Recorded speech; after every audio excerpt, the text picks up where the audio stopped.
imprensa aqui. Sentindo bem, presidente? Como é que está a saúde? Como é que está se sentindo? Depois da facada e a idade acumulada, sempre tem uns problemas, né? Eu tive 3 obstruções intestinais depois da última cirurgia. Graças a Deus foram superadas. E o doutor Macedo não é meu médico, virou amigo meu, tá? E sempre me atende nos momentos difíceis. E pediu uma bateria de teste, graças a Deus tudo bem, sem problema nenhum. E vamos continuar, né? A saúde estando bem, a gente vai em frente, apesar de ser agora um sedentário. Vai no jogo? Pretendo no São Paulo e Sport hoje. O São Paulo ganhou 2-0 lá, acho que não vai ter problema aqui. O Palmeiras passou para as quartas de final também, mas tudo bem. Fui, acredito, nos 30 jogos de futebol, desde a pré-campanha à campanha. Sempre, para mim, um movimento bastante saudável, não tive hostilidade, a não ser pontual um lugar ou outro. É um termômetro também, mas eu gosto de futebol. Sou apaixonado por futebol. O meu nome, meu pai deu em homenagem ao Jair Rosa Pinto, que era meia esquerda e da seleção brasileira. Os exames hoje estavam agendados? Nós agendamos, sim, né? Não, aqui foi consulta do doutor Macedo, filho, daí ele pediu que eu viesse para cá e fizesse os exames aqui. Fizemos todos os exames, aproximadamente 2 horas. Todos os exames foram feitos. Tudo positivo na hora, sem problema. Eles até ficam surpresos com a minha condição sanitária, vamos assim dizer. Muito bom. Cardiológica. Com o governador Tarcísio? Olha, o Tarcísio eu o conheci na transição em 2018, formado na Academia Militar das Agulhas Negras, depois fez o IME, concursado da Câmara, tinha alguns anos que trabalhava na Câmara, já foi do DENIT lá atrás, e eu convidei para ser o ministro da Infraestrutura, topou, fez um excelente trabalho, é uma pessoa extremamente inteligente, ele sabe realmente o que faz, tem conhecimento, é dedicado. Foi difícil de aceitar vir candidato por São Paulo e falar, pô, mas eu sou carioca, torcedor do Flamengo, não conheço São Paulo. E o convenci, né? E ele tinha proposta muito boa para trabalhar em iniciativa privada, muito boa não, excepcionais, dado a bagagem de conhecimento que ele tinha, mas resolveu vir para cá, foi vitorioso. E o que eu sinto aqui na população é que está fazendo um excelente trabalho. Os senhores vão falar de eleição municipal? Lógico, na pauta vai estar tudo, né? Eleições municipais, não vamos bater o martelo, que eu conversei com ele da última vez, está em pé e vai continuar em pé, que nós vamos estar juntos aqui em São Paulo, em especial no nome que nós escolhemos juntamente com os presidentes dos nossos partidos, né, para disputar a prefeitura o ano que vem. Que é o Ricardo Salles. Não está definido o nome não. Mas é a sua preferência? Não está definido o nome. Quando se fala, alguns falam em política do Estado, para mim, eu mando uma fotografia de um muro. Não sou do PSDB não, mas mando uma foto de um muro. Então tem bons nomes aqui. O prefeito é uma pessoa que também é bastante simpática a nós. O Ricardo Salles tem suas qualidades, mas será um nome apenas. A Corregedoria do TSE liberou hoje a ação para definir a data do julgamento da ação daquela reunião que o senhor teve com os embaixadores sobre a legislação eleitoral. Como é que o senhor recebeu isso? Eu conversei rapidamente com o advogado, né? Depois interrompi a conversa, que vinha para o hospital. Vou voltar a conversar com ele logo mais. Agora, qual a materialidade dessa acusação? 2 meses antes de mim, o ministro Fachin, que estava no TSE, se reuniu também com os embaixadores. Aí terminou essa sua conversa com os embaixadores, dizendo para eles, né, tão logo o resultado das urnas apareça, seus respectivos chefes de Estado reconhecem imediatamente o resultado das eleições. E a conversa do Fachin com os embaixadores, que é uma política privativa minha conversar com os embaixadores, ele falando sobre o sistema eleitoral brasileiro. Eu convidei os embaixadores, em torno de 60 compareceram, estava aberta a imprensa essa conversa nossa, não foi nenhuma crítica ao TSE, foi mostrar como era o nosso sistema eleitoral. E foi por aí. Não houve ataque à justiça eleitoral, foi mostrar como era, até perguntei lá se alguém tinha algo parecido em seus respectivos países, não tinha. Tá? O Brasil é inédito nisso, e a conversa foi nesse nível aí. Eu acho que foi o PDT, entrou com uma ação, dizendo que eu não podia ter feito aquela aquela reunião. Mas foi feita, é a política privativa minha, como está na Constituição, tratar das questões externas, né? E só conversei com eles porque o ministro Fachin havia conversado antes também. Você acha que existe o risco de ficar inelegível? Risco existe para tudo aqui no Brasil, né? Nós vivemos uma insegurança muito grande no Brasil, em várias áreas. Agora, a gente não tem que temer. Tem 2 novos ministros que foram escolhidos agora, foram colocados lá. E se for julgado, a gente vai, lógico, tem os advogados, eles vão apresentar a sua sustentação oral, né? Porque o escrito já foi apresentado e vamos ver o que acontece. Agora, com todo respeito, me tornar inelegível, porque exerci o meu direito constitucional em conversar com embaixadores, é um exagero nisso aí. Essa política, no meu entender, não deve prevalecer no Brasil. Nós devemos enfrentar os adversários nas urnas e não nos tribunais. O senhor tem achado desse embate Arthur Lira e Lula? A gente teve o exemplo ontem, uma pressão muito grande em cima do governo, liberação do verbo, para ver passar uma medida provisória. Olha, eu fiquei 28 anos no parlamento. Lá atrás, por exemplo, as emendas parlamentares não eram impositivas. Então o que acontecia lá atrás, antes do Temer, se juntava propostas que interessavam para o governo, propostas salgadas, né? E o governo apresentava aquele pacote de propostas e as lideranças conversavam com os seus respectivos liderados e as emendas eram liberadas de acordo com a sua votação. Então só tinha emenda liberada quem votava com o governo.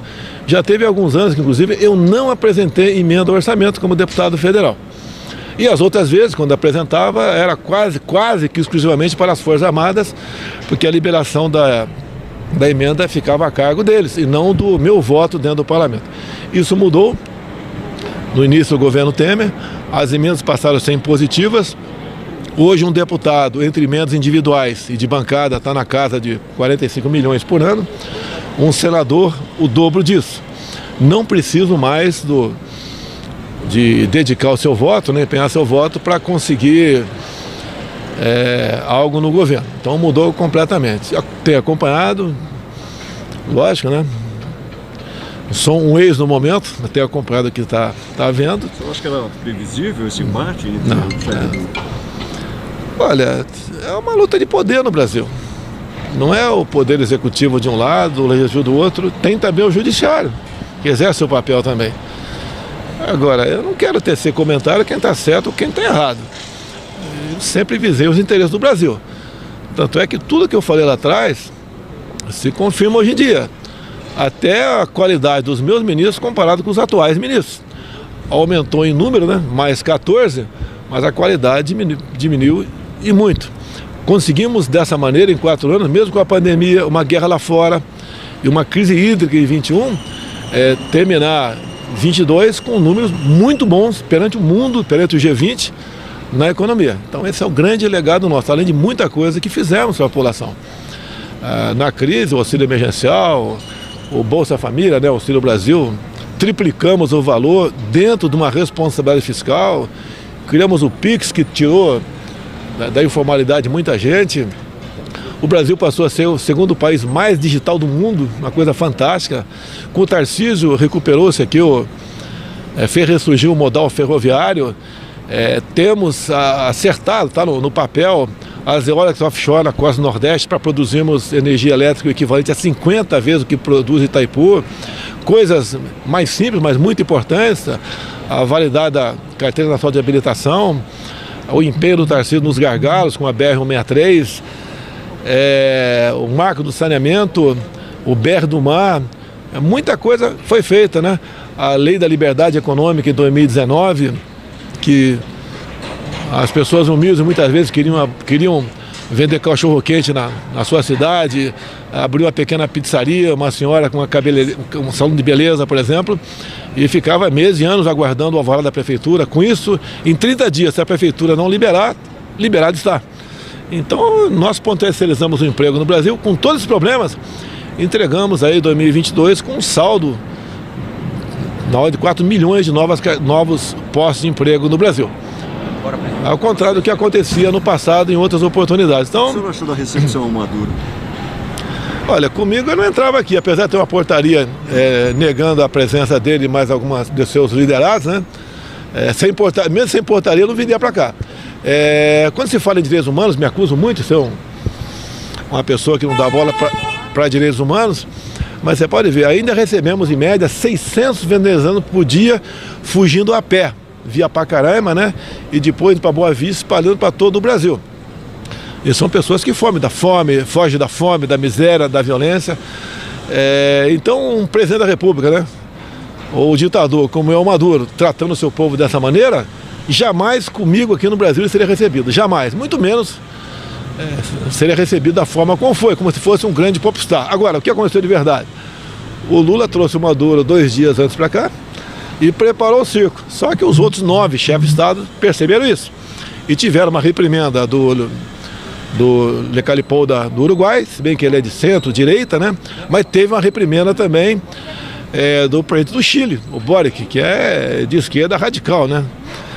E, obviamente, o Lula foi mal quando foi para os Estados Unidos, foi mal quando esteve na China, péssimo quando esteve no G20 agora no Japão, e dentro da sua própria casa foi muito mal na condução de uma conversa, um diálogo para esse chefe de Estado aqui. Ele só não recebeu uma reprimenda do Marito do Paraguai, entendo eu, né? Não falo pelo Marito, porque o Marito acabou o mandato dele e ele vai passar o comando do seu país nas próximas semanas. O senhor falou agora há pouco que o senhor atualmente pretende voltar? Olha, rapaz, o que acontece? O que é política? Está no sangue da gente, você entra, você está no sangue da gente. Não é fácil você ser presidente da República, governador, prefeito, chefe de executivo. Eu não gostaria que minhas portas não fossem fechadas para o futuro na política. Eu estou aposentado atualmente pela Câmara dos Deputados, tenho um salário no Partido Liberal também, mas gostaria, se pudesse colaborar no futuro com o mandato de senador ou com o futuro candidato a presidente da República, gostaria. Agora, eu gostaria também que as portas não fossem fechadas para mim, porque eu vejo que as portas se fecham para opositores, por exemplo, na Nicarágua. Na Nicarágua, meia dúzia de opositores ao atual presidente lá estão presos. Então ele concorre sem candidato. Na Venezuela, por exemplo, do Maduro, ou está preso ou está morto. Então não tem oposição. E espero que o Brasil não siga nessa linha. Deixe o povo decidir o futuro de cada um de nós. Eu, como ex-presidente, eu entendo que eu posso colaborar com o meu país ainda, como na política. Agora, se me tornar inelegível, logicamente me afastam do jogo democrático. Agora, qual a acusação contra mim de corrupção?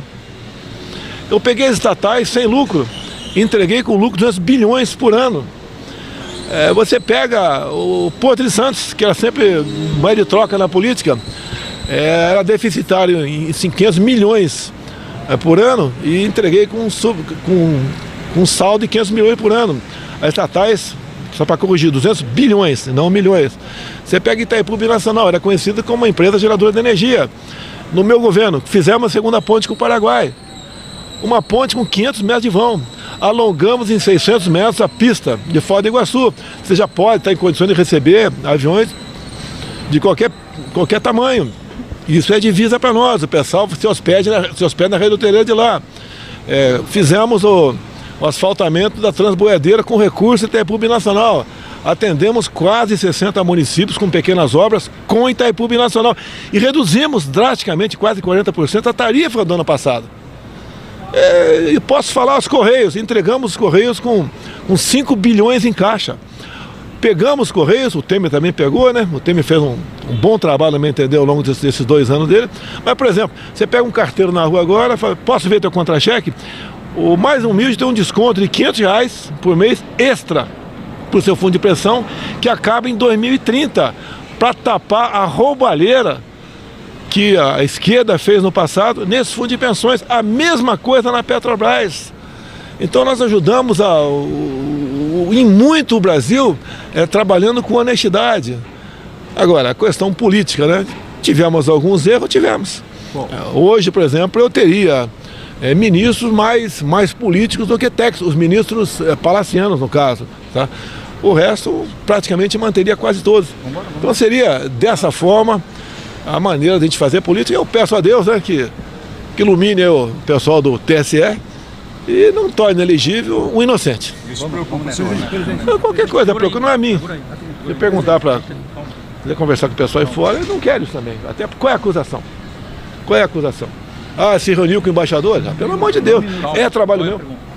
Presidente, nós rodamos 22 estados fazendo as motocicletas, que foi o símbolo da sua campanha. O que o senhor achou? A motocicleta foi um movimento espontâneo, não teve... Era espontâneo, quando ia para algum lugar, geralmente o pessoal se reunia, ia no aeroporto e fazia um percurso até o local que eu ia fazer o meu evento. E algumas motocicletas foram exclusivas com São Paulo. Quem viu aqui é uma coisa fantástica, tá? 1.200.000 motos. Não sei quantas motos foram, mas é algo espontâneo do povo e fui muito bem recebido em todo lugar do Brasil.